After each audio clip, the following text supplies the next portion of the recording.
Welcome back into Talking Fitchburg. Joining me today is Michelle Reiner from Department of Ag, Trade, Consumer Protection. Michelle, welcome back to the show. How are you doing?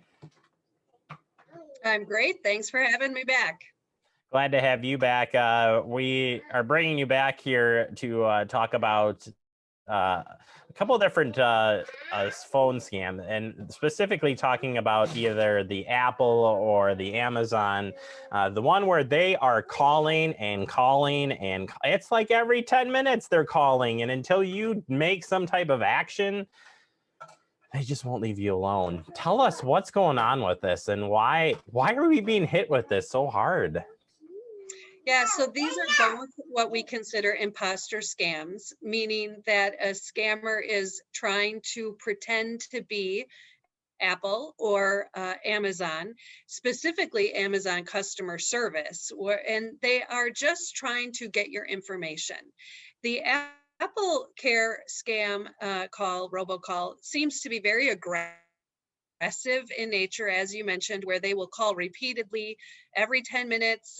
It has hit my household, and they'll do it within like a day and a half time span, and then silence for about a month, and then all of a sudden they pop back up. But really, this is not Apple calling. There is no problem with your iCloud account. There's no problem with your iTunes account. You do not need to contact customer service or call that phone number back in order to deal with them. We really advise that you do not press any buttons. Pressing those buttons can lead to even more calls. The consumers who have pressed a button just get pounded for about an hour and a half with the call. So we want to make sure people just don't answer if they can, hang up the phone if they do answer. And what I've had to do, having a landline, is just take the phone off the hook for a while as well, so they can't make my phone keep ringing. And the Amazon one is a little different in the threat. They indicate that there's been suspicious activity with your login, and that there has been a suspicious purchase. And this is usually a high dollar value, and they want you to contact Amazon customer service immediately.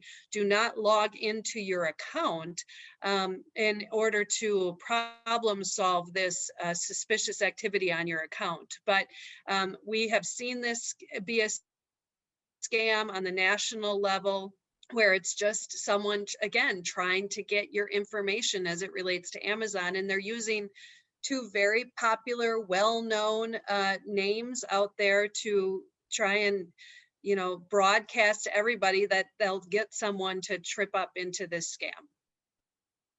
Yeah, and we know for a fact that that Amazon or Apple are really not calling you. That is just the bottom line. They aren't calling you in this matter. Are people?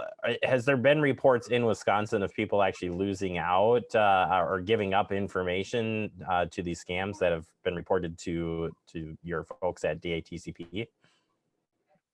Yeah, what we have heard is that consumers have pressed the button with the Applecare one and continue to be pounded.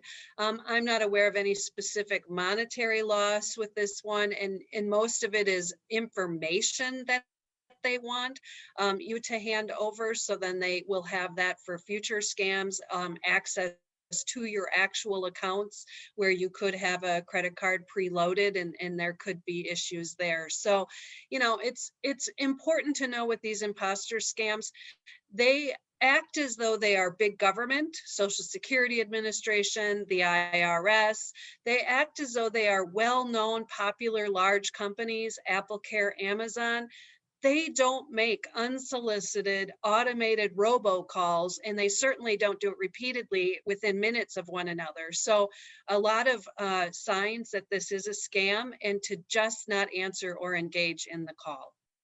Speaking of Social Security, the hotline has been, you've been hearing about some of this. Again, right in there with imposter scams. What are you hearing from the Social Security Administration scams? Yeah, with that one, again, it's the same scam that we've talked about in the past, where your Social Security number has been involved in suspicious activity. And so there's a threat of suspension unless you do a verification.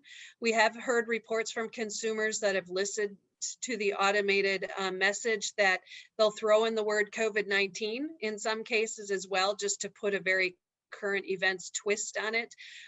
But again, your card number has not been involved in suspicious activity. You don't need to transfer your bank account amount of your deposits to a gift card to keep them secure from seizure.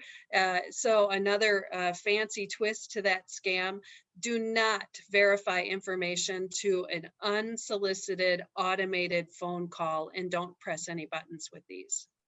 And Michelle, really quick as a reminder, why don't engage, or why shouldn't you engage with these folks? Like, what's the deal with pressing the button or talking to them and telling them to you know what? Yeah, when you engage, a couple things can happen. You verify that you're willing to interact with one of these scam artists, so that gives them an indicator and puts a higher value on your information. The other one is when you press that button, again, you've confirmed that the number is live, that you're there, and that you will engage, but at the same time, they can sell your information, a lead list, if you will, to other scam artists, and you will see more and more scams in your future in all sorts of variations. All right. Well, it's a lot of information, great information, and I guess I'm plugging that landline. It sounds like the best solution to me. And if it's happening to your cell phone, just ignore it and move on. If people do want to learn more about imposter scams or phishing, where can they go? You can go to our website at datcp.wi.gov or call the DATCP Consumer Protection Hotline at 1-800-422-7128. Michelle, always great to have you on the show. Thank you for the information. Thank you. Take a quick break. More to come. You're watching Talking Pittsburgh.